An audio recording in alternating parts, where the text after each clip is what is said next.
இல்லை அக்காங்கிட்ட கூவ மாப்பிள்ளையில் நான் தான் உங்கள் நெல்லைவேலி பேசுகிறேன். இன்றைக்கி இந்த பதிவு யாருக்குன்னா நம்ம பிளாக்கி ஸ்டார் அண்ணே, டான்ஸ் மாஸ்டர் இருக்கார்ல பிளாக்கி ஸ்டார் அண்ணே, அவருக்கு தான்.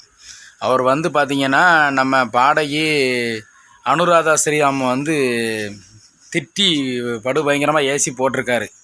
ஏன் போட்டிருக்காருன்னு வீடியோ ஃபுல்லாக பார்க்கலாம் வாங்க. அதாவது பார்த்திங்கன்னா அனுராதா ஸ்ரீராம் அம்மா மேடம் வந்து ஒரு இசை நிகழ்ச்சியில் மேடையில் பொது மேடையில் நண்பர்களே இங்கே யார் வேணாலும் வந்து என்னை வந்து நீங்கள் வீட்டில் வந்து மீட் பண்ணலாம், என்னை பார்க்கலாம், என் கூட செல்ஃபி எடுத்துக்கோங்க, வாங்க என் வீட்டுக்கு வாங்க, யாராலும் வாங்கன்னு சொல்லியிருக்காங்க ஒரு பொது மேடையில். அப்போ இவர் என்ன சொல்லியிருக்காரு தெரியுமா, இவர் அதுக்காக அந்த அம்மா வீட்டுக்கு இவர் போயிருக்கார். போனதும் அந்த அம்மா வந்து இவங்களை பார்க்கலையாம், கண்டுக்காமல் விட்டுட்டாங்களாம், மதிக்காமல் விட்டுட்டாங்களாம். அதை வந்து தலைவர் ஒரு குத்தமாக, அதாவது ஏசன்னு சொல்கிறத விட ஒரு அட்வைஸாக சொல்லியிருக்காராம்.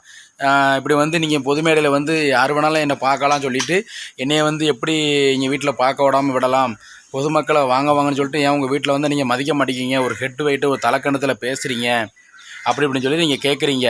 ஐயா நான் என்ன சொல்கிறேன், பிளாக்கி ஸ்டார் அவர்களே, அவங்க வந்து ஒரு பெரிய பின்னணி பாடகி அனுராதா ஸ்ரீராம் அவர்கள் வந்து பின்னணி பாடகி. அவங்க எத்தனையோ படத்தில் பாட்டு படிச்சிருக்காங்க, பெரிய பெரிய நடிகர்களுக்கு பாட்டு படிச்சிருக்காங்க. சரியா, அவங்க அவ்வளோ பெரிய ஆள் இருக்கும்போது அவங்களெலாம் கண்டிப்பாக பார்க்க முடியாதுங்க. சரியா, அவங்க வந்து நேற்று முளைச்ச காலம் கிடையாது. அவங்க ரொம்ப வருஷமாக ஃபீல்டில் இருக்கிற ஒரு ஆலமரம். ஆலமரத்தை வந்து யாராலையும் அசைக்க முடியாதுன்னு ஒரு பழமொழி சொல்லுவாங்க. அப்படி ஒரு திறமை வாய்ந்த ஒரு பெரிய பாடகி அவங்க வந்து ஒரு பொது மேடையில் பேசியிருக்கலாம். இருந்தாலும் அந்த அவங்களோட மனசு என்னவாக இருக்கும் அப்படின்னா, ஏன்னா நல்லவங்களும் வருவாங்க, கெட்டவங்களும் வருவாங்க. நம்ம எல்லாரையும் வான்னு சொல்ல முடியாது இல்லையா. பொது மேடையில் சொல்லியிருக்கலாம், வந்து பார்க்க வாங்க, நான் உங்களை பார்க்குறேன் வைக்கிறேன்னு சொல்லியிருக்கலாம்.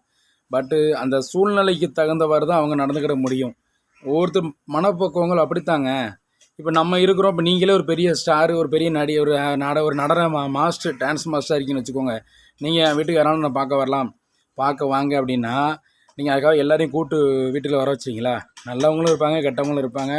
அதனால் நான் என்ன சொல்கிறேன்னா, அடுத்தவங்க மேலே வந்து பழி சொல்லாதீங்க பிளாக்கி ஸ்டார் அண்ணே, சரிங்களா? அதனால் அந்த பதிவு வந்து உங்களுக்கு பிடிச்சிருச்சு நண்பர்களே, நீங்கள் லைக் பண்ணுங்கள், கமெண்ட் பண்ணுங்கள், ஷேர் பண்ணுங்கள். மறக்காம நம்ம Nellaiveli social media YouTube channel subscribe பண்ணி இந்த பெல்லை அமைக்கிற நண்பர்களே. நன்றி, வணக்கம் நண்பர்களே.